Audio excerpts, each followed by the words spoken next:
তিরমিজি শরীফের 3590 নম্বর হাদিসে আসছে, মা ক্বালা আব্দুল্লাহ ইলাহা ইল্লাল্লাহ কত্তু মুখলিসান ইল্লা ফুতিহাত লাহু আবওয়াবুস সামাই হাত্তা তুফজিয়া ইলাল আরশ। কোন বান্দা যদি একবার লা ইলাহা ইল্লাল্লাহ ইখলাসের সাথে বলে, আসমানের সবগুলা দরজা খুলে দেওয়া হয়, তার লা ইলাহা ইল্লাল্লাহ যেন আল্লাহর আরশে পৌঁছে যায়। মা বোনরা রান্না করতেছেন, রান্না করেন, লা ইলাহা ইল্লাল্লাহ। ঘর ঝাড়ু দিতেছেন, লা ইলাহা ইল্লাল্লাহ। ঝাড়ু দেওয়া কষ্টের কাজ না? আরে কষ্ট, আসলে তো কষ্টের কাজ। কাপড় ধোয়া কষ্টের কাজ না? দুই একজন কয় জি, মনে হয় যে বিবিরি দিয়ে কাপড় ধোয়া না, ভাবসাব এমন। আরে কাপড় ধোয়া কষ্টের কাজ কিনা? মা বোনরা যখন কাপড় ধুইবেন, কাপড় ধোয়ার মাঝে মাঝে বিরতি নিয়ে পড়বেন। পড়েন আমার সাথে সবাই, আস্তাগফিরুল্লাহ আস্তাগফিরুল্লাহ। এক জায়গায় নামছেন, নামার পর বাড়িতে যাইতে 1.5 কিলো বাকি, এখনো পকেটে হাত দিয়ে দেখেন টাকাগুলা গায়েব, মোবাইলটাও গায়েব। কারো কাছ থেকে টাকা ধার দিবেন এমন কেউ নাই, অটোতে ওঠার মতো সামর্থ্য নাই। এই মুহূর্তে হাইটা যাওয়া ছাড়া উপায় নাই।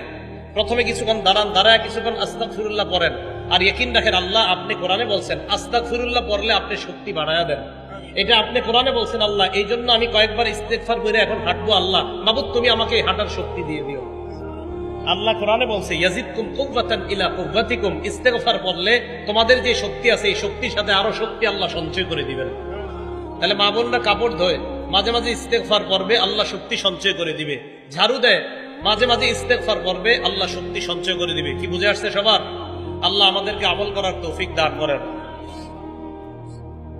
বাথরুমে কাপড় চোপড় ইত্যাদি ধোয়ার সময় আবার আল্লাহর নাম নিয়েন না। যদি পার্টিশন থাকে ভিতরে তাহলে নিয়েন, ভিতরে যদি বাথরুমের মাশাআল্লাহ আল্লাহ আপনার উত্তম বিনিময় দান করেন। যদি গোসলখানার মধ্যে বাথরুমের সাথে গোসলখানা অ্যাটাচ থাকে, মাঝখানে যদি পর্দা পার্টিশন না থাকে, সেখানে আল্লাহর নাম নিবেন না, পার্টিশন একটু দিয়ে। আর বাথরুম গুলো এমন করেন কেন আপনারা? সুন্দরভাবে বানান যাতে বিসমিল্লাহ বলা যায়, আস্তাগফিরুল্লাহ পড়া যায়। এই জন্য তাহলে মা বোনরা যদি বাথরুমে গোসলখানায় কাপড় ধোন, কি করবেন? বাইরে এসে 10 বার আস্তাগফিরুল্লাহ পড়া পরে আবার গিয়ে শুরু করবেন ধোয়া। বাইরে আসবেন, ইস্তেগফার 10 বার পড়ে শক্তি সঞ্চয় করবেন, পরে আবার গিয়ে কাপড় ধোয়া শুরু করবেন।